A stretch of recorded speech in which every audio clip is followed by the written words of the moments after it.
First year students, ఈ video మీకోసమే. మరి మీకు ఫైనల్ ఎగ్జామ్లో క్వశ్చన్ నెంబర్ 6లో గద్య భాగంలో సెకండ్ లెసన్ నుంచి శూద్రక వీరవర కథ నుంచి ఒక క్వశ్చన్ని మీకు సందర్భంగా ఇస్తారన్నమాట. మరి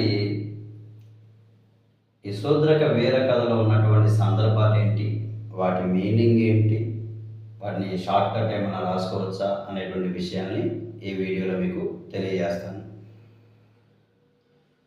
మరి మొదటిగా ఫస్ట్ క్వశ్చన్ వచ్చేసరికి ఇక్కడ ఒకవేళ వాళ్ళు కనుక కిం జీవనం కర్తవ్యం తద్వద,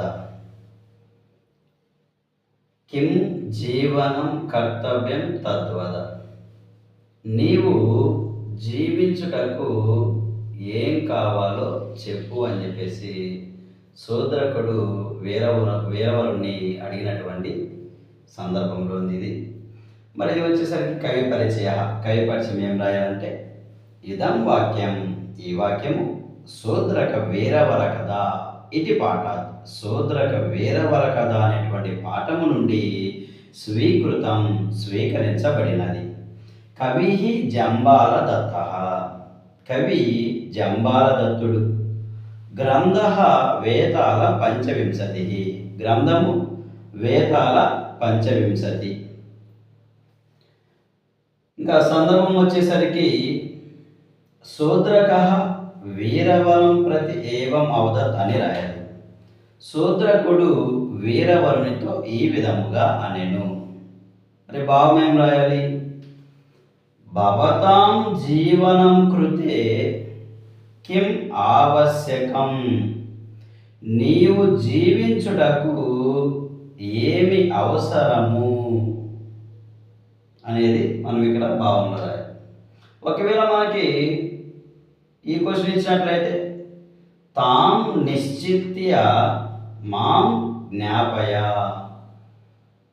తాం నిశ్చిత్య మాం జ్ఞాపయ, నీవు అక్కడికి వెళ్ళి విషయం తెలుసుకొని వచ్చి నాకు చెప్పు అనేటువంటి అర్థంలో శూద్రకుడు వీరవరునితో అంటాడు ఈ మాటలు కూడా. ఇది కూడా కైపరిచయం అనేది సేమ్గా ఉంటుంది, దీనికి సందర్భం కూడా సేమ్ అన్నమాట. శూద్రక వీరవరం ప్రతి ఏవం అవదత్ అనేది. మరి భావం తద్ విషయం జ్ఞాత్వ, అక్కడ ఉన్నటువంటి విషయాన్ని తెలుసుకొని మాం బోధమా, నాకు తెలియచేయి అని చెప్పేసి శూద్రకుడు వీరవరునితో అన్నాడు అన్నమాట.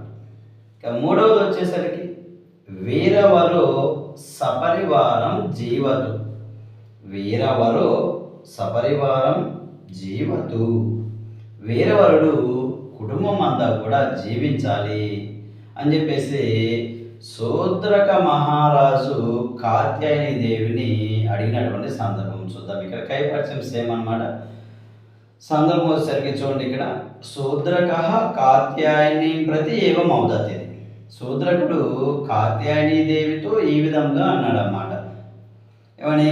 వీరవర సపరివారం జీవతు ఇది, వీరవరుడు తన యొక్క కుటుంబం అంతా కూడా జీవించాలి అని శూద్రకుడు దేవిని వరం అదాత్, వరం అడిగెను. ఇవి మనకి గద్య భాగంలో సెకండ్ లెసన్కి సంబంధించినటువంటి సందర్భాలు. ఈ వీడియో కనుక మీకు నచ్చినట్లయితే లైక్ చేయండి, షేర్ చేయండి, సబ్స్క్రైబ్ చేసుకోండి. మొదటగా లైక్ చేయండి, మీరు లైక్ చేయడం వల్ల ఇతరులకు వెళ్తుంది, దానివల్ల ఇది డాలర్స్కి రీచ్ అవుతుంది, వాళ్ళు పాస్ అవడం మన యొక్క లక్ష్యం అన్నమాట. ఓకేనా?